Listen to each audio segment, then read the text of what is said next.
Welcome to Faith for the Apocalypse. My name is Nick, and this channel is a space for us to talk about faith, politics, and whatever else we want, which for the month of May is going to be Pride content because it is Pride Month.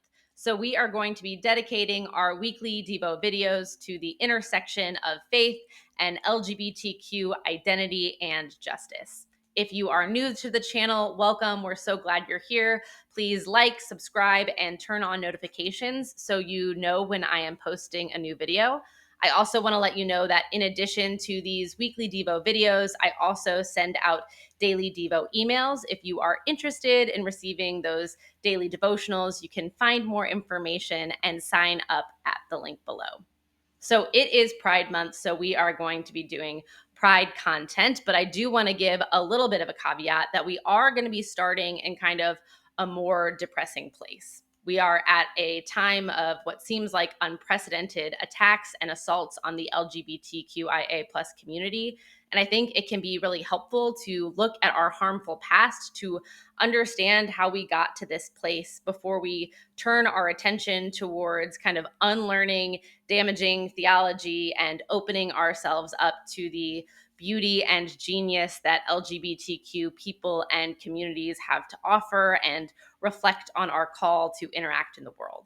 So we're kind of starting in the darkness and moving towards the light, which I think can be a helpful learning tool, but that can also be particularly difficult for some of us to kind of sit with and move through. For those of us who identify as members of the LGBTQIA plus community, looking back at the history of homophobia like we are today, or exploring those clobber verses that have been used to attack members of our community as we will tomorrow, those topics might just be too upsetting for us, right? We might already be really intimately familiar with the kind of damage that homophobia has caused on ourselves and on our communities throughout history. So if that is you and you need to take kind of 2 weeks away from this series before we turn our attention towards celebrating queer theology later in the month, that is totally okay. Be sure to take care of yourself.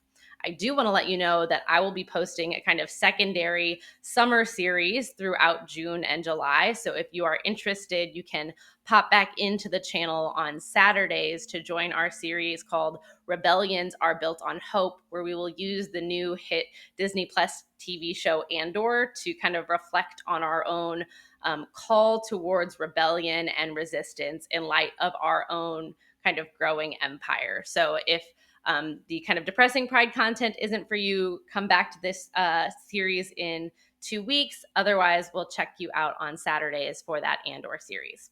Now that we've finished all of those caveats, let's dig into our topic for today.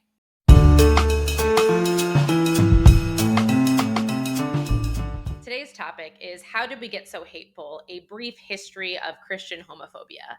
And in our time together, we're going to try to demystify our history a little bit to try to understand how this kind of movement of homophobia in Western history has led us to our current moment of crisis where the LGBTQIA plus community in the United States is under near constant attack.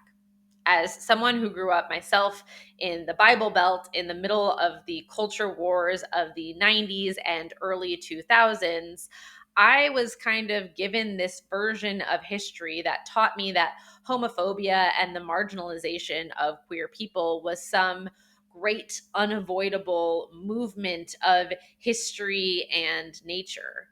But as I kind of grew and learned more and looked into our past, I came to find out that that version of history was misinformed and rooted in an ideological context that sought to limit the rights of a wide variety of people, all supposedly in the name of a loving God who calls us towards liberation. That version of history sought to erase the historical and biological reality that diversity of sexual orientation and gender presentation is something that can be found throughout not only human history, but within the animal kingdom that we share this planet with. Modern psychology has confirmed that these identities are intrinsic to ourselves and our own understandings of our existence on this planet. So, if that's the case, if our gender and our sexuality is an intrinsic part of ourselves in all of the beautiful ways that God has made us, how have we developed such a homophobic society?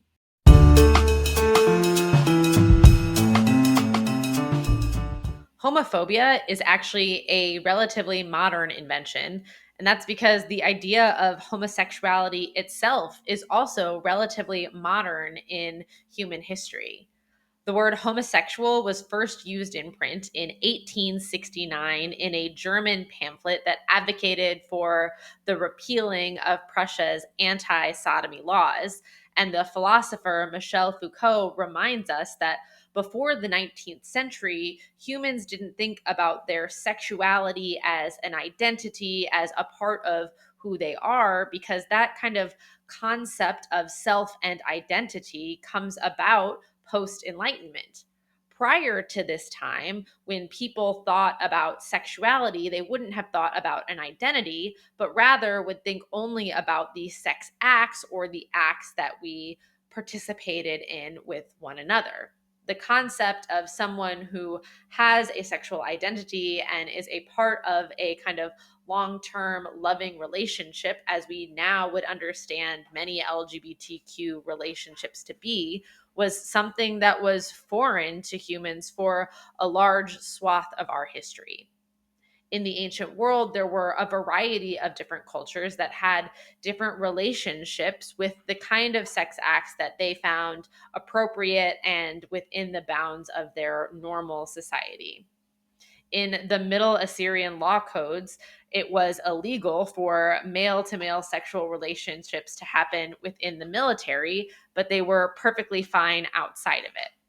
In 50 BCE, laws in the Roman Republic penalized same sex relationships that violated established social and economic orders, meaning you could have a same sex partnership as long as the person who was giving the most in that relationship also happened to be the person with the most power. But let's shift our focus to kind of Christian history. Throughout the Middle Ages, sodomy or same sex acts between men were considered kind of religious infractions that would require confession and some kind of atonement. We don't have civil sodomy laws or laws that make sodomy or same sex activity between men illegal according to the state until Henry VIII passes the Buggery Act in 1533 that declares that the act of sodomy is punishable by death. It's important to note that Henry himself, as a leader, is in the middle of a larger kind of cultural conflict. He is breaking with the Catholic Church. He is kind of creating a new church in the Church of England and creating kind of new structures about how religious and political institutions will interact with one another.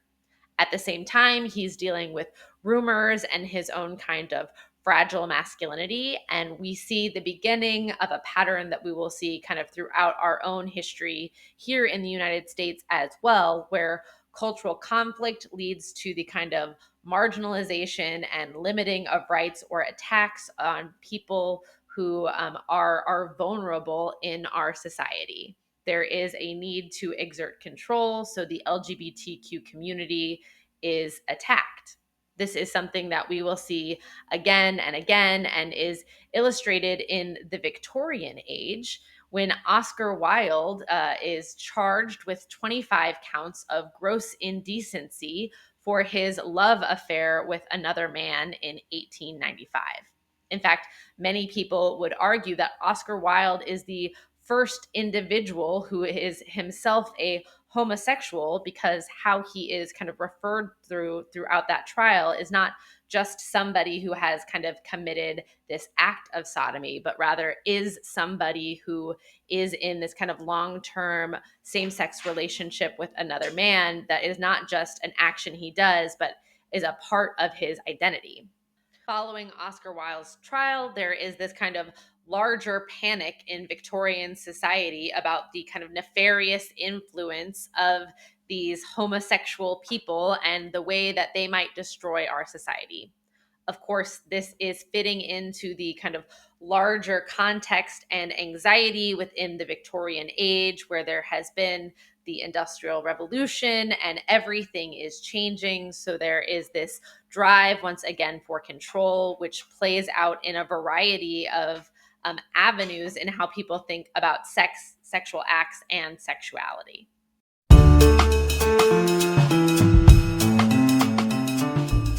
As we move into the 20th century, we find ourselves in the now familiar pattern of history, if you've been watching my history videos, of taking 2 steps forward and 1 steps back, as we have periods of social progress that are followed by periods of conservative or fundamentalist religious revival, social regression, and political control. The freedom of expression of nightlife of the 1920s gives way to the social control of the post World War II era. The increase in academic study and activism for gay and lesbian people in the late 50s and early 60s leads to changes in policies and policing, in which people are not allowed to find spaces of connection and expression, where we have the conditions that lead to the 1969 Stonewall riot and the following gay rights movement. As we look back at this kind of movement of history where we make some progress forward to see that progress lost, it can be easy to feel disheartened. But then I remember how I felt in my college dorm room in 2007 when I thought, there's no way that they're going to legalize gay marriage all across the United States within my lifetime. We've made more progress than I once thought was possible.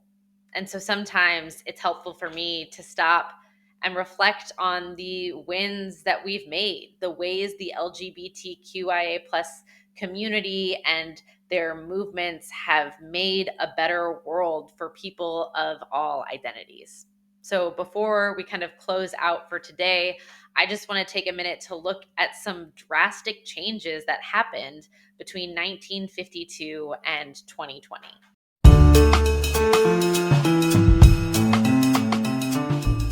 So let's start out in the 1950s. In 1952, the American Psychiatric Association's diagnostic manual listed homosexuality as a sociopathic personality disturbance. However, in 1973, the American Psychiatric Association voted to declassify homosexuality as a mental disorder. Even before this declassification, though, we see movements in state governments to decriminalize homosexuality. In July 1961, Illinois became the first state to decriminalize homosexuality by repealing their sodomy laws. And in 1982, Wisconsin became the first state to outlaw discrimination based on sexual orientation. Despite these kind of relatively early movements against discrimination, same-sex activity is not decriminalized throughout the entirety of the United States until 2003, when the U.S. Supreme Court strikes down the homosexual conduct law, or sodomy laws, in their opinion on Lawrence versus Texas. Then the following year, in 2004, the first legal same-sex marriage happened in the United States in Massachusetts. 11 years later, the Supreme Court legalizes same-sex marriage nationwide. And in 2020, the Supreme Court affirms that LGBT people are protected from discrimination in the workplace. We've made progress, but for far too long, our religious institutions and people of faith have not been standing shoulder to shoulder and side by side with those in the LGBTQIA plus community who have been fighting and working for justice. For too long, our religious institutions, our religious leaders have been agents of harm who have caused further marginalization, division, and hate rather than the love and justice that we are called towards. For many people in the LGBTQ plus community, the church has been hateful, harmful, or silent in the face of a wide variety of injustices and violence.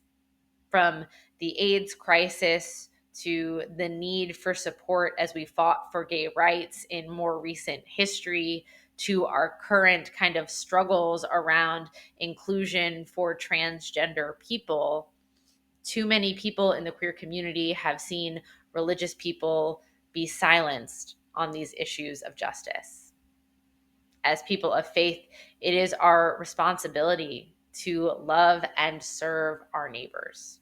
It is our responsibility to fight to create a more just, a more loving, and a more inclusive world. So, next week, we are going to dig into our scripture to kind of figure out how did we end up with this bad theology that has led us to hate when we should be showing love. After we explore that scripture next week, we then will be opening up our hearts and minds as we dive into an introduction of queer theology before closing out the month by turning our attention towards how we can get engaged and respond to the injustice that we are seeing grow around us. Thank you for being here with me today for this walk through history. I hope that you learned something new. Please share this video with others in your life who you think might find this interesting, and I look forward to seeing you back here next week.